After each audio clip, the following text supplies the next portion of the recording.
A Padmakumar Pathanamthitta പാർട്ടിയുടെ വളരെ പ്രധാനപ്പെട്ട നേതാവാണ്.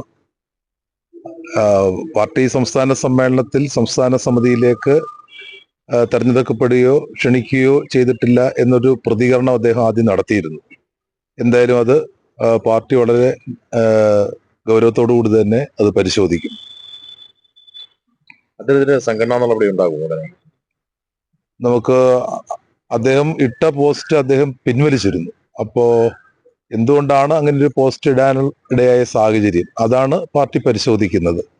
അത് വളരെ ഗൗരവത്തോടു കൂടി തന്നെ പാർട്ടി പരിശോധിക്കും.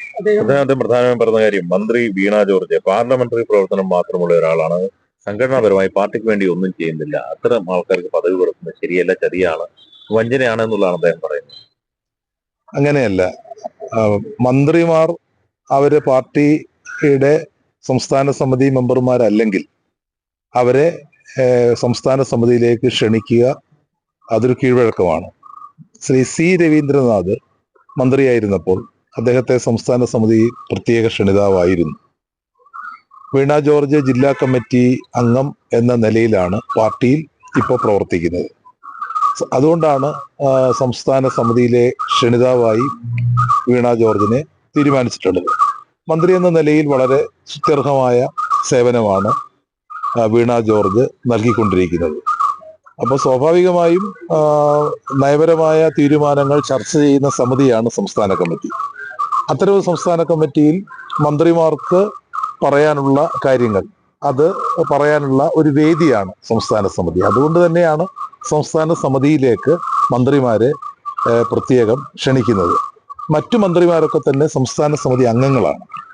അതുകൊണ്ട് അവരെ പ്രത്യേകം ക്ഷണിക്കേണ്ട ആവശ്യമില്ല. 75 വയസ്സിന് കാത്തു നിൽക്കുന്നില്ല, അതിനു മുമ്പേ പുള്ളി സ്ഥാനങ്ങളെല്ലാം ത്യജിക്കുകയാണെന്നാണ് പറയുന്നത്. അദ്ദേഹം എന്തുകൊണ്ടാണ് അങ്ങനെ ഒരു അഭിപ്രായം പറഞ്ഞത് നമുക്ക് അറിഞ്ഞുകൂടാ. അദ്ദേഹമായിട്ട് ഞാൻ സംസാരിച്ചിരുന്നു. രാവിലെ വിശദമായി സംസാരിക്കാം എന്നാണ് പറഞ്ഞത്. അദ്ദേഹത്തോട് സംസാരിച്ചതിന് ശേഷമാണ് നമുക്ക് കാര്യങ്ങളിലേക്ക് പോകാൻ പറ്റും. എന്തായാലും അദ്ദേഹം പത്മകുമാർ പത്തനംതിട്ടയിൽ പാർട്ടിക്ക് വലിയ സംഭാവന നൽകിയിട്ടുള്ള ആളാണ്. MLA ആയിരുന്നു. ദേവസ്വം ബോർഡ് പ്രസിഡന്റായിട്ട് അദ്ദേഹം നന്നായി പ്രവർത്തിച്ച ആളാണ്.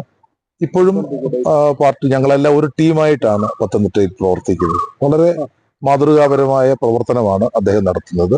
മാത്രമല്ല, ഇപ്പൊ വിജ്ഞാന പത്തനംതിട്ട അതിന്റെ മുഖ്യ സംഘാടകൻ എന്ന നിലയിൽ ഡോക്ടർ തോമസ് ഐസക്കുമായി ചേർന്ന് അദ്ദേഹം വലിയൊരു പ്രവർത്തനം, അതിപ്പോ കേരളത്തിനാകെ മാതൃകയാവുന്ന പ്രവർത്തനമായി മാറിയിരിക്കുകയാണ്. അപ്പൊ ആ നിലയിൽ വലിയ സംഭാവനയാണ് അദ്ദേഹത്തിന്റെ ഭാഗത്ത് നിന്ന് ലഭിച്ചുകൊണ്ടിരിക്കുന്നത്. അങ്ങനെയുള്ള ഒരാൾക്ക് ഒരു ഭിന്നാഭിപ്രായം ഉണ്ടെങ്കിൽ അതുകൂടി പരിഗണിക്കേണ്ടതില്ല ഈ പാർട്ടി. അദ്ദേഹത്തിന്റെ അഭിപ്രായങ്ങൾ പറയേണ്ടത് തീർച്ചയായിട്ടും അദ്ദേഹത്തിന്റെ ഘടകത്തിലാണ്. അതുകൊണ്ടാണ് എന്ത് സാഹചര്യത്തിലാണ് അദ്ദേഹം അങ്ങനെ പറഞ്ഞത് എന്നുള്ള കാര്യം പരിശോധിക്കും എന്ന് ഞാൻ പറഞ്ഞു. പാർട്ടി ഘടകത്തിൽ പറഞ്ഞാലും പ്രയോജനമില്ല എന്നാണ് അദ്ദേഹം പ്രതികരിച്ചത്. പാർട്ടിക്ക് ഒരു ഭരണഘടനയുണ്ട്, പാർട്ടിക്ക് ഒരു സിസ്റ്റം ഉണ്ട്. അപ്പൊ ആ പാർട്ടി ഘടകം തന്നെയാണ് പാർട്ടി പ്രവർത്തകരെ സംബന്ധിച്ചിടത്തോളം ഏറ്റവും പ്രധാനപ്പെട്ട കാര്യം. ആ പാർട്ടി ഘടകത്തിൽ സംസാരിക്കുക മാത്രമാണ് മാർഗം. പാർട്ടി പ്രൊമോഷന് പാർട്ടിയുടെ ഭരണഘടന അനുസരിച്ച് അദ്ദേഹം പറയുന്നത് ആശയപരമായ പ്രചരണ സംഘടനാ പ്രവർത്തനം ഇത് ഇല്ലാത്ത ഒരാൾ പ്രൊമോട്ട് ചെയ്യപ്പെട്ടു എന്നുള്ളതാണ് അദ്ദേഹം ഫേസ്ബുക്ക് പോസ്റ്റിലൂടെയും ഇന്ന് മാധ്യമങ്ങളിലൂടെയും ആവർത്തിക്കുന്നത്. അദ്ദേഹം അങ്ങനെ പറഞ്ഞിട്ടുണ്ടെന്ന് ഞാൻ കരുതുന്നില്ല. ഞാൻ ആ ഭാഗം ഞാൻ വായിച്ചിട്ടില്ല. ഇനി അങ്ങനെ പറഞ്ഞിട്ടുണ്ടെങ്കിൽ തീർച്ചയായിട്ടും അത് വസ്തുതാപരമായി ശരിയാണോന്ന് എനിക്ക് തോന്നുന്നില്ല. കാരണം മന്ത്രി എന്ന നിലയിൽ വീണ ജോർജിന്റെ പ്രവർത്തനം വളരെ മികച്ചതാണ്.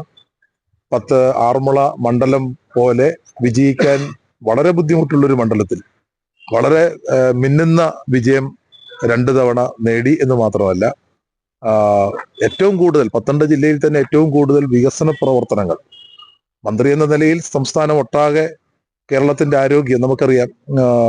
ഒട്ടേറെ കാര്യങ്ങളിൽ നമ്പർ 1 ആണ് കേരളത്തിന്റെ ആരോഗ്യ മേഖല. ശൈലജ ടീച്ചർ, ശ്രീമതി ടീച്ചർ അവരൊക്കെ തുടങ്ങി വെച്ച ആ പ്രവർത്തനം ഏറ്റവും മാതൃകാപരമായി മുന്നോട്ട് കൊണ്ടുപോവുകയാണ് ഇന്ന് വീണ ജോർജ് ചെയ്യുന്നത്. രാജ്യത്ത് തന്നെ ഏതാണ്ട് 1/2 ഡസൻ കാര്യങ്ങളിൽ കേരളത്തിന്റെ ആരോഗ്യ മേഖല 1ാം സ്ഥാനത്താണ്. ജനപ്രതിനിധി എന്നുള്ള നിലയിലാണ് ഈ വിവരങ്ങൾ പറയുന്നത്. സംഘടനാപരമായി ഒന്നും ചെയ്തിട്ടില്ല എന്നുള്ള ആക്ഷേപം പത്മകുമാർ തന്നെ ഉന്നയിക്കുന്നു. അല്ല, മന്ത്രി എന്ന നിലയിലുള്ള പ്രവർത്തനമാണ് ഇപ്പൊ മുഖ്യമായും പാർട്ടി വീണ ജോർജിനെ ഏൽപ്പിച്ചിരിക്കുന്നത്. ആ ജോലി വളരെ സത്യസന്ധതയോടെ, വളരെ ആത്മാർത്ഥതയോടെ വീണ ജോർജ് ഇന്ന് നിർവഹിച്ചുകൊണ്ടിരിക്കുകയാണ്. എല്ലാവരും അംഗീകരിക്കുന്ന ഒരു കാര്യം കൂടിയാണ് വീണ ജോർജിന്റെ പ്രവർത്തനം. സംഘടനാപരമായി ഈ എല്ലാ മന്ത്രിമാർക്കും പൂർണ്ണമായി സമയം നീക്കിവെക്കാൻ കഴിയത്തില്ല. പക്ഷേ സമയം കിട്ടുമ്പോഴൊക്കെ തന്നെ പാർട്ടി പരിപാടികളിൽ കൃത്യമായിട്ട് തന്നെ വീണ ജോർജ് അറിയിക്കുന്ന പരിപാടികളിലെല്ലാം വീണ ജോർജ് പങ്കെടുക്കുന്നുണ്ട്.